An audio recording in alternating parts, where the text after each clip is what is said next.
Everyone thinks that teens in our world today use alcohol, tobacco, or drugs to cope with everyday struggles. You may think they do, but they don't. Welcome to the But They Don't podcast, a podcast for teens by teens. Join us as we cover substance use prevention, mental health, community conversations, and more.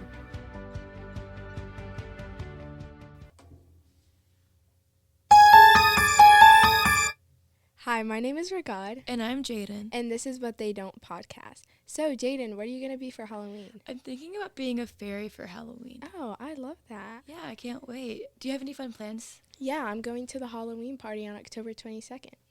It's sponsored by Youth Board, and it's going to be at the Pickens High School. Oh my gosh, I am too. I can't wait. Hope to see you guys there. So today's podcast is on the sad story of Amelia and her war on drugs, submitted by her mother on drugfreecanada.org. On April 3rd, 2012 at 7 a.m., Amelia's mother walked into her room to wake her up for school. When she entered, she found the lights off and Amelia sitting in her bed with her computer in her lap. She was leaning over with her forehead on her comforter. In the background, a faint beeping sound was repeatedly going off and started to get louder as her mother approached her. She called for her name, but Amelia did not answer. She did not move. A charge of worry wound up throughout her mother's body. She quotes, "I went to her and I could tell something was very wrong. I touched her and she was ice cold. In her panic, she rushed to find a phone to alert 911. She began to scream, calling for her partner to check on Amelia while she dialed the number. Moments later, a very tall police officer came into the living room, the look on his face indicating nothing was ever going to be fine again. All the shock in her mother's body stopped all at once and was replaced with numbness. There were policemen, detectives, paramedics in the coroner's office in the house, and it wasn't even 7:30. At around 8:30 that morning, the coroner's office was ready to take Amelia away to perform an autopsy. The numbness stopped and a great wave of pain flushed throughout her mother's body as he watched her daughter leave her house for the last time. That morning is a blur of images and sounds, like a movie that cuts in and out.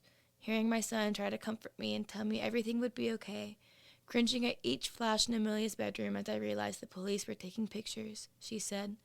15-year-old kids don't just die in their sleep, and I could not process what had happened. Later, the police informed Amelia's family that on the evening of April 2nd, 2012, that Amelia's boyfriend purchased two 24-milligram capsules of hydromorphone. At 4:30 and 6:30, they both inhaled half of the capsules each. They were supposed to be watching movies and hanging out. Her boyfriend woke up the next morning, but Amelia did not.